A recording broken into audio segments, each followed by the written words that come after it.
โครงการปรับปรุงชีวิตการเป็นอยู่ของชุมชนในเขตภูดอยเพื่อรับมือกับการเปลี่ยนแปลงของสภาพดินฟ้าอากาศหรือโครงการ CCA เพื่อเพิ่มโอกาสทางด้านการดำรงชีวิตของประชาชนในชนบทโครงการ CCA ได้ให้การสนับสนุนแนวทางด้านกสิกรรมและการเป็นผู้ประกอบการโดยการส่งเสริมวิธีการปรับตัวเข้ากับสภาพดินฟ้าอากาศในชุมชนเขตภูดอยแขวงบ่อแก้วโครงการ CCA ได้สร้างตั้งสโมสรเฮียนฮู้ซึ่งเป็นสถานที่ให้วัยหนุ่มสามารถเฮียนฮู้ทักษะและกักเกี่ยมความพร้อมเพื่อประกอบอาชีพของตนเองน้องเข้ามาในเดือน 11 ปี 2024ได้เฮียนฮู้และยังได้เงินเดือนยังได้ประชุมฝึกอบรมน้องได้เฮียนฮู้หลายอย่างเป็นต้นผสมดินหายเบากาเบียปลูกผักเฮือนหมปลูกผักให้ดูและวิธีเลี้ยงตักแตนจิ้งหรีดเลี้ยงปลาดุกเลี้ยงกบเลี้ยงแหน่แดงไก่จากการไข่ผักเนาะจะมีรายรับยกตัวอย่างไข่ผักปอมน้องสิจดไว้เนาะไข่เป็นรู60,000น้องสิบันทึกไว้ผักแผ่วโบน้องจะบันทึกโลเท่าใดหลังหักจบเดือนน้องสิมาสรุปให้นำหัวหน้าเนาะแล้วถ้าหักจบโครงการนี่เนาะเขาสรุปเขาจะให้เฮา 70% ให้เฮาต่ออยู่สโมสรนี่เนาะในอนาคตเนาะน้องคิดว่าน้องสิเฮ็ดปลูกผักอยู่เฮือนห่มแล้วสิปลูกผักให้ดูอยู่บ้านชีวิตน้องมีการเปลี่ยนแปลงบนน้องมาเฮียนฮู้อยู่สโมสรนี่เนาะตะกี้น้องเฮ็ดให้เดี๋ยวน้องมาเฮียนฮู้อยู่สโมสรนี่มีการเปลี่ยนแปลงเฮ็ดให้ชีวิตน้องพัฒนาขึ้นด้านการพัฒนาชุมชนโครงการ CCA ได้ให้การสนับสนุนงบประมาณและทักษะด้านกสิกรรมที่ทันสมัยให้แก่วัยหนุ่มในการปลูกฝังเลี้ยงสัตว์รวมไปถึงการปลูกพืชเศรษฐกิจเช่นการปลูกหวายและแขมเอาโครงการได้พาไปเบิ่งบนตลาดใหญ่เขาขายอยู่เวียงได้3 มื้อเอากลับมาเบิ่งเขาขายได้ดีอยู่พุ่นมันตลาดใหญ่เนาะเฮาไปเดือน3เฮาเฮาเอายูไป20การบ่ดีขายหมดอยู่ตลาดใหญ่เฮาไปโลเบิ่งมันมีแต่ตลาดใหญ่บ่อนใดเฮาไปบ่อนนั้นเฮาได้ขายหมดบ่พอซ้ำโครงการมาสวยดีโอเอาได้ปลูกแคมนะได้เก็บมาถักอยู่ไปขายได้เงินมาเลี้ยงครอบครัวไปซื้อของมาของกินเวลาเฮ็ดเวียก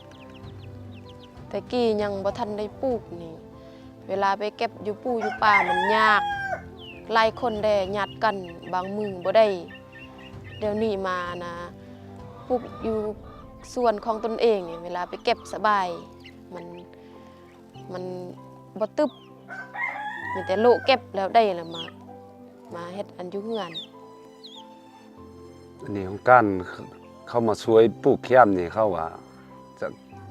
ะคือเอิ้นไปรวมเนาะจะเอิ้นเมียไปรวมแล้วมาเมียจะเบาเดี๋ยวนี้เฮาถึกไปเฮียนเฮ็ดทั้งอยู่ทั้งย่างแล้วก็เขาจะบางเพียรให้เฮาปลูกแคมเขาจะแนะนำวิธีปลูกเท่าไรคูณเท่าไรแต่ระยะห่างมันแต่ละโกกมันแล้วก็กำหนดปลูกเดือนใด5 เดือนใดเขาจะบอกจะนั้นแล้วก็ลูกแคมที่เขาจะเอามาปลูกอะครับเอาธรรมชาติเขาจะเอาช่วงประมาณเดือน6ให้เอาปลูกมันจะกำลังออกหน่อมันเอามาปลูกมันจะขึ้นไวก็ได้วิธีนำเข้านั่นนะก็มาปลูกระยะห่างมันถือว่าคักอยู่อนาคตตามข้าพเจ้ากับเมียรวมกันในอนาคตว่าอย่าง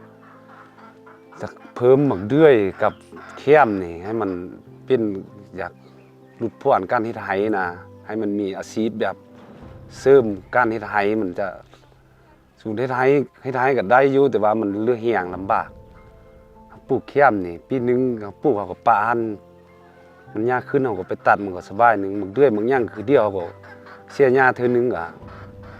พยายามฤดูปัดก็ไปปัดอันนั้นเฮ็ดไห้เฮ็ดย่างนี่มันอยากลำบาก ผนการต่อหน้านี่อยากใส่แค้มกับมือเรื่อยนี่แหละให้มันอยากหลุดพ้นความทุกข์ยากการเฮ็ดไห้นิดนึง แต่ทำอิฐยังบ่ฮู้วิธีขึ้นแผนว่าสิเฮ็ดแนวใดบางอาจารย์เขาก็สอนให้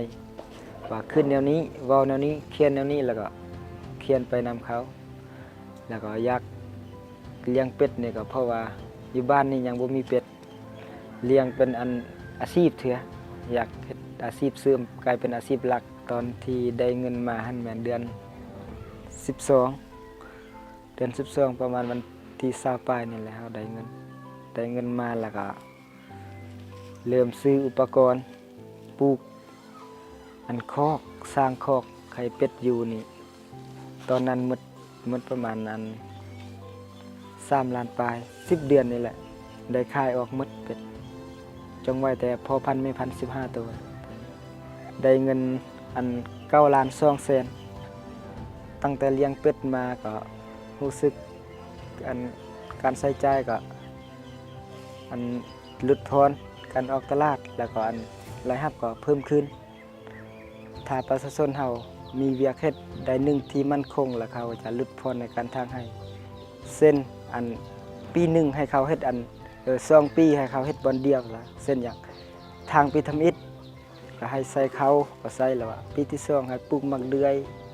ปีที่3ก็ให้ใส่แนวอื่นเส้นอย่างอันปลูกว่ายบ่หรือว่ามักนัดบ่ใส่แบบว่าให้ส่งสินค้านี่ออกอยู่ตลาดเพราะว่าลดทอนการทางให้อาจจะป่าไม้อาจจะเพิ่มการเติบโตขยายตัวไป นอกจากการสนับสนุนด้านกสิกรรม โครงการ CCA ได้สนับสนุนก่อสร้าง และปรับปรุงระบบน้ำเพื่อการเป็นอยู่ที่ดีขึ้นของชุมชน ตอนที่ยังบ่มีน้ำบาดาลเฮาไปเอาน้ำเฮาไปตักน้ำอยู่ห้วยมาใส่ไปตักน้ำอยู่ห้วยกะไกลตอนเฮาใส่น้ำห้วยน้ำกะบ่พอใส่ตักเปลี่ยนกันน้ำบาดาลที่เฮาได้มาเอาไปหดสวนที่พวกน้องเฮ็ดไว้แล้วก็เอาไปใส่ห้องน้ำยามเตะบานมือเปื้อนกะล้าง หลังจากที่เราเอานำมาดันมา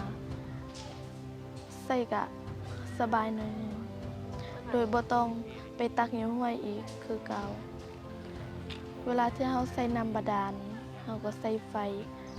มาปั๊มขึ้นอาจารย์บ่ให้เปิดกล่องเตอร์ปั๊มน้ำใส่เอง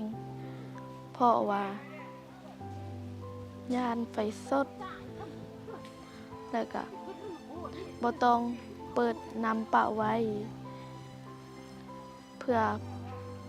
ช่วยกันประหยัดน้ำ